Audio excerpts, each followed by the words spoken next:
Welcome back to my channel. কেমন আছো তোমরা সবাই? আশা করি সবাই খুব ভালো আছো। তোমাদের আশীর্বাদে আমিও খুব ভালো আছি। আজকে সানডে, আজকে ঘুরতে যাব, কিন্তু আমি আর তৃষা ঠিক করেছে যে সাগর আর অঙ্কুকে একটা সারপ্রাইজ দেবো। সারপ্রাইজটা হচ্ছে আমরা নিজেরাই, কারণ আমরা আজকে শাড়ি পরে একটু ঢং করবো গাইস।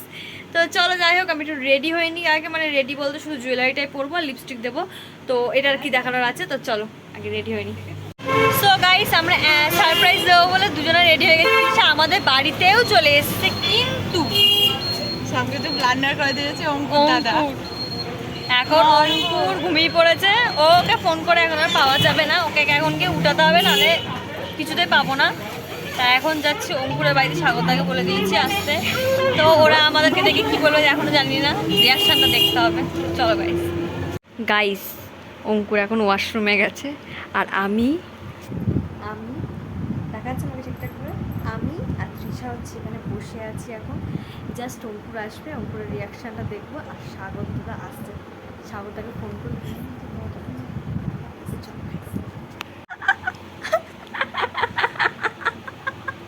লাইটটা ধরান। আমার তো চোখগুলো জ্বলছে জানো, মনে হচ্ছে বড় সারপ্রাইজ।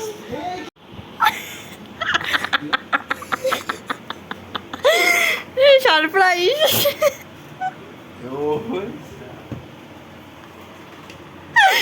ওরা কোনো রিয়াকশনই দিল না।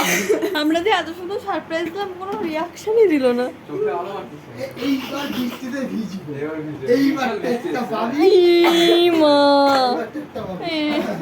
আমরা জামা কাপড় নিয়ে এসেছি। লাইটটা ধরা। মানুষের একটু ভালো সেজ ভালো কমপ্লিমেন্ট দেয় যে ভালো লাগছে, বলছি মা তোর শাড়ি পরেছিস কেন, কোনো মানে হয়? বৃষ্টি।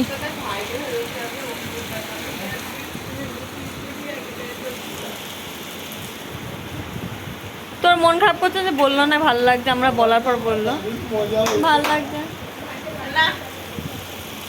দারুণ। তো ফাইনালি আমরা বেরোলাম, এখন যাই না কোথায় যাবো, ছবি তুলবো। আর এদেরকে সারপ্রাইজ দেবে না, কোনো সারপ্রাইজে কোনো রিয়াকশন দিল না, মানে কোনো কমপ্লিমেন্টই দিল না যে ভালো লাগছে কি খারাপ লাগছে। ভালো লাগছে হ্যাঁ বললাম, তারপর বলছি। আমি তো অবাক হয়ে গেছি, শাড়ি পরেছি আমি অবাক। শাড়িটা কেন বললি? তোর মিথ্যা কথা শুনে আমি অবাক। হ্যাঁ, তো চলো গাইস, দেখা যাক কোথায় যাওয়া যায়। সো গাইস, আমরা এখন চিলিতে, আগের রোববারের মতো এই সানডে তো চিলিতে এসেছি, কারণ আমরা একটা ছুরি তুলবো, খাবো দাবো, তারপর এখান থেকে বেরোবো। তো চলো। আচ্ছা, আমি একটা অবৈধ সম্পর্ক করবো আমার আর তৃষার। আমারও খুব ইচ্ছাটা অবৈধ সম্পর্ক করবো, কিন্তু সেটা সাগর আমি দাসের সাথে অবৈধ সম্পর্ক আমার আছে, কারণ অঙ্কুর দাদা বললো ওর নাকি বিবাহিত বউ আছে। এই যে বিবাহিত বউ। আমরা যেখানে চা খেয়েছি সেটা দেখাতে ভুলে গেছিলাম গাইস। আর এই যে আজকে আমাদের খাবার। কি খাবার? স্বাগত দাদা, বলো বলো বলো, তোমার মাকে দেখাবো। দেখো না, নাইটি পরা ভিডিওটা ওর মা দেখবে। তোর বউ, তোর বউ সম্বন্ধে কিছু বল। আমাদের বাড়িতে নাইটি পরেছিলেন। তুই নিরামিষ? নাটকটা কম মার। নিরামিষ? নে তৃষা তৃষা নে। ঠিক আছে, ওকে ওকে ওকে ওকে ওকে, তুই নিরামিষ, বাহ ঠিক আছে, দেখি কতক্ষণ না খাও না না না না খাও খাও এ থাকলে আর খাওয়া যায় অনেকগুলো।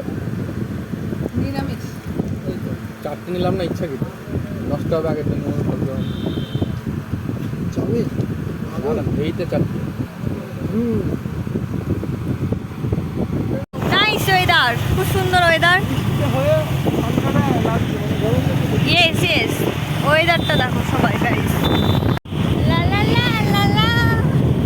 তো চলো এবার যাওয়া যাক অন্য কোথাও। অ্যাকচুয়ালি অন্য কোথাও বলতে মাঠেই গেছিলাম, কিন্তু ওখানে ভিডিও করা হয়নি।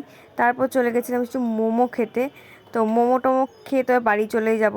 তো গাইস, আজকের ভিডিওটা এইটুকুই, দেখা হবে পরের একটা ভিডিওতে। ততক্ষণের জন্য টাটা, সবাই ভালো থাকবেন, সুস্থ থাকবেন। আর যারা যারা আমার চ্যানেলে নতুন আসছো তারা অবশ্যই চ্যানেলটাকে সাবস্ক্রাইব করবে, আর পাশে বেল আইকনটা টুং করে বেজে দেবে, টুং টুং করে। তো টাটা।